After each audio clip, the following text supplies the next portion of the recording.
Welcome, most gracious listeners. It's good to be back with you again. We'll certainly bless every day that we live to be in the land of the living. I'm appreciative to you. I'm appreciative to the North Shore Church of Christ, to our godly elders, Brother Terry Atwater II, Brother Clemmy Hall, Brother Isom, Brother Alan Mallory, Brother Marvin McBride, Brother James Slay, and also our deacons, Brother Alabama, Brother Gaston, Brother Henry, Brother Jones, and Brother McClure. Of course, the membership. We're appreciative to come to you again to encourage and to edify. That's to build you up. We're living in challenging times, and the circumstances in which we find ourselves is hard to deal with and hard to sort out. And certainly we need some answers. I would say, as a suggestion, that we all need an anchor of value, not just an anchor, but we need an anchor of value, something to hold on to in these perilous times, in this day when we have an enemy that we can't see. We need something that can see the unseen. We need an anchor that is great in its nature. Now, many anchors we have anchors, but they are of no value. If you have an anchor and it's of no value, then why have the anchor? Let me give you some examples. For instance, if you happen to have a boat and you anchor it to the dock, that anchor will rust, that anchor will decay, a storm will come and dislodge that anchor, or a thief will come and destroy the anchor. That anchor is not reliable. Let me give you another one. If you happen to be in athletics, when you run track, let's say relays, usually the fourth individual is called the anchor leg. But anchors, they get sick, they get hurt, they get an attitude, or they can't run well today or can't swim well today. So even in athletics, the anchor is not of value. Let's go to the business side. For instance, in the shopping mall, you have what is called an anchor tenant. Given our world that we're in today, anchor tenants they're either going bankrupt or going out of business or closing or shutting down. So that's an anchor that is of no value. But we need an anchor in life. We need an anchor in this life. We need an anchor, one that's reliable. We need an anchor that's available. And really, that's important, available. We need an anchor that's everlasting. We need an anchor that is strong, an anchor that is sure, an anchor that will solve problems. We need an anchor that certainly is permanent in its nature. Christ is the only one I can think of. And let me tell you why. If you happen to have a copy of the Bible, many of you like to read the Bible, and the Bible is a good book. Even if you don't read the Bible, it's a good book because it is the only book in the world. The Bible is the only book in the world that tells you how to live in this life. It tells you how to die in this life. And it tells you the life after this life. The Bible is an awesome book.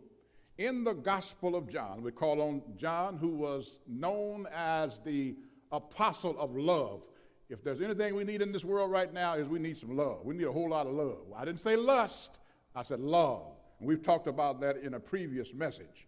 But in John chapter 14, and beginning with verse number 6, Jesus penned these words. He said, we always quote this, and we hear this verse many, many times, I am the way, the truth, and the life. No man cometh unto the Father but by me. So what is Jesus saying? Jesus is saying, I am the man between you and me and God. If we're going to get to God, the omnipotent God, the God who created everything, we got to come through Jesus, who is his son. As a matter of fact, Easter is just right around the corner. And we're going to be, many will be celebrating, taking a look at Jesus, celebrating his resurrection. So let's talk about Jesus as an anchor, because he said in the 7th verse, if you had known me, you should have known my Father also. And from henceforth ye know him and have seen him. when you see Jesus. So Jesus is an ideal anchor for many, many reasons. And in this, because our lives are so fluid now, we need an anchor that's reliable. We need an anchor that's available. We need one that's everlasting.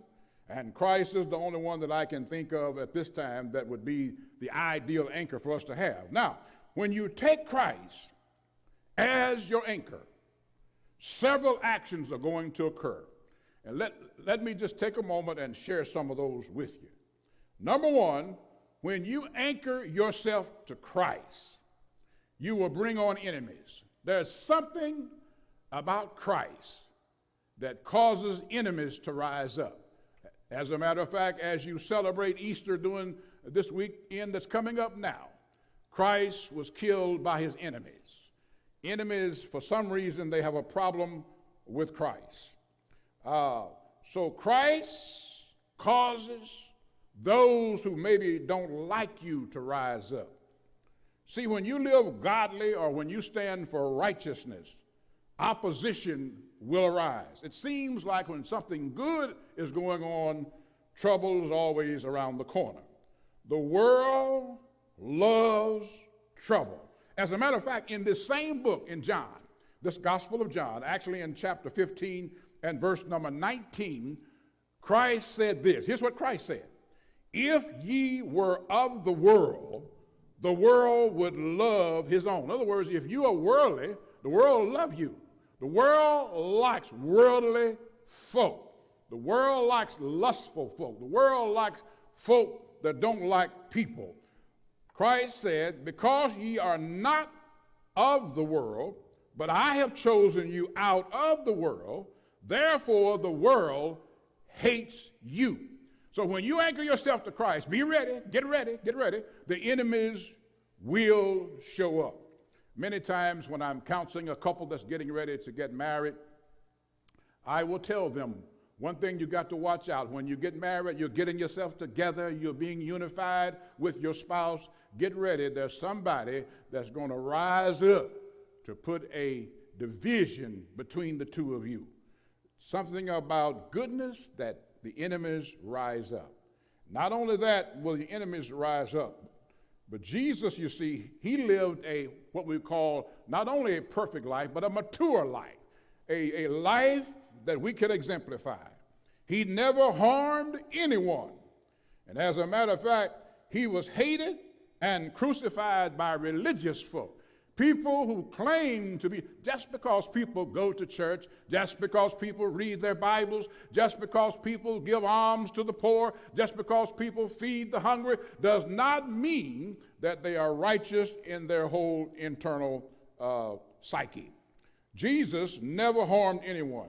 As a matter of fact, when one is anchored to Christ, Christ said, you become the salt of the earth in a decaying world. And I would say right now, we're living in a decaying world in terms of what we as human beings are doing. So when you live and anchor yourself with Christ, you become the salt. The salt helps to cure and to stop decay. Not only that, when you anchor yourself to Christ, you become a light of the world, Christ said. A light in darkness. Our world is dark now, and we certainly need light. The world likes people that will compromise their good for evil, and compromising does not work with Jesus. So that's point number one. Your enemies will come when you anchor yourself to Christ, but you need an anchor. Now, also, if you anchor yourself to Christ, I want you to be aware of this, that you will not declare war on others. Let me help you out here. Jesus said something in John, again, in the 13th chapter of John, verses 34 and 35. He says, a new commandment. Now, obviously, when he says a new commandment, that means that there must have been an old commandment. The old commandment was Leviticus chapter 19, verse number 18, where Moses wrote and said that we are to love our neighbor as ourselves. Love your neighbor as yourself. Now, some of the people that I have seen personally, I would not want their love because they don't even love themselves. If they love me the way they love themselves, I would have a challenge with that love. But Jesus said, now, I've got a new commandment, a better commandment, which I'm going to give unto you. He said, as I, Jesus, have loved you, that ye also love one another. So what does Jesus say?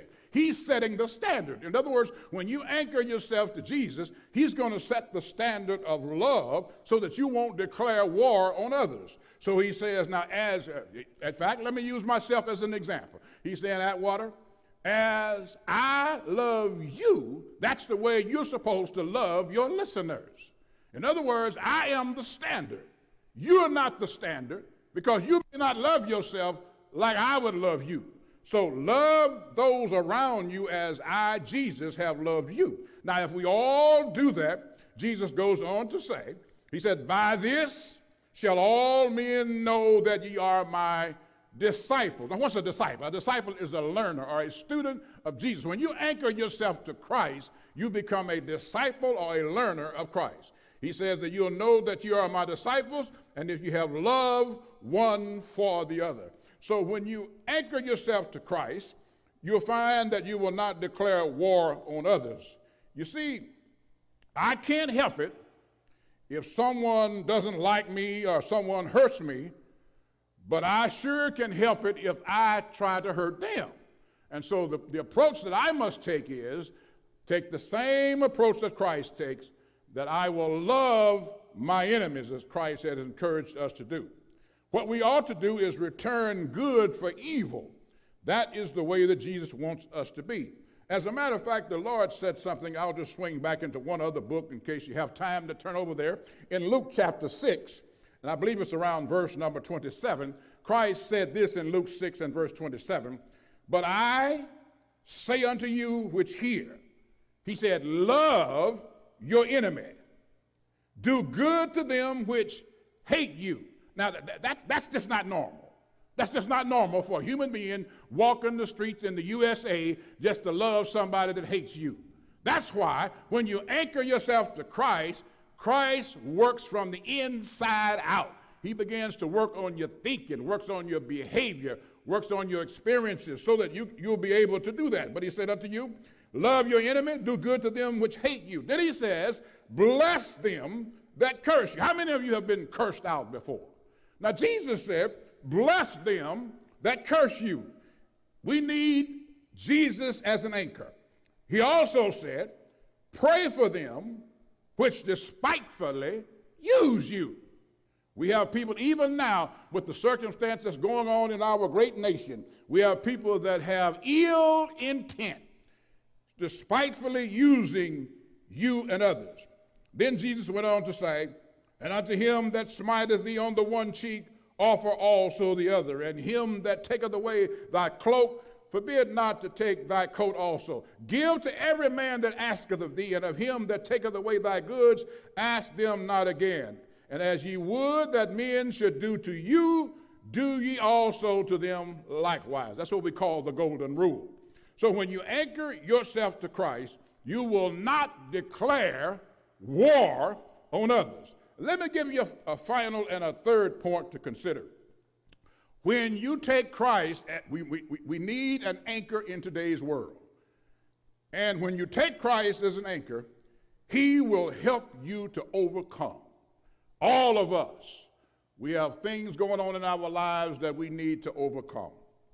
But let me show you how the Lord works on this.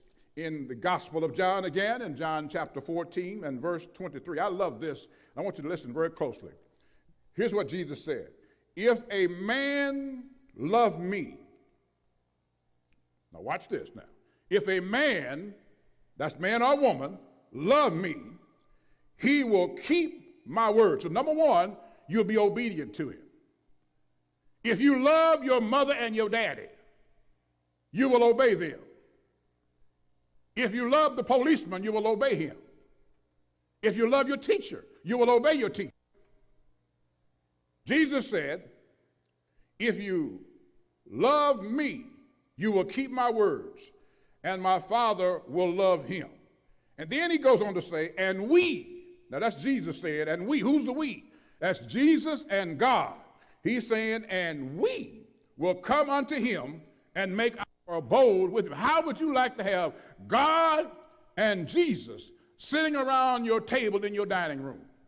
God and Jesus is saying that if you obey him and take him as an anchor, God and him and Jesus will come in and take a place in your life. That's very critical and that's very important. Now, let me close this lesson out this way. He will help you to overcome. Now, see, there's one thing we've got to learn to overcome. We've got to overcome this, and that is learn to live peaceably with all men. Now, sometimes that seems impossible to live peaceably, but if you have Jesus as an anchor, you can live peaceably with all men to the best of your ability. But here's what we've got to do. When you take Jesus as an anchor, just don't quit. See, what we do is we start and then we quit. But just don't quit. Keep loving. Don't quit. Keep praying. Don't quit. Keep doing good. Don't quit. Leave the results to Jesus. Don't try to make the results. Let Jesus make the results. Because when you have Jesus as an anchor, let me show you what will happen. Number one, the Lord will turn curses into cures. He'll turn blight into blessings. He'll turn hurt into healing. He'll turn fight into faith. He'll turn worthlessness into wellness. He'll turn a plague into praise. He'll turn the poor into prosperity. He'll turn a virus into a valuable vitality. Notice something now. This virus that we're suffering from right now in our society, watch what it's doing to us, slowly but surely. I see about 3 or 4 things happening on a collective basis. Number one, we stay home. Isn't that something? Now, the first thing that God did, he set up the home in the book of Genesis. He brought a wife to Adam, and he told Adam and he told Eve that you are to cleave to each other.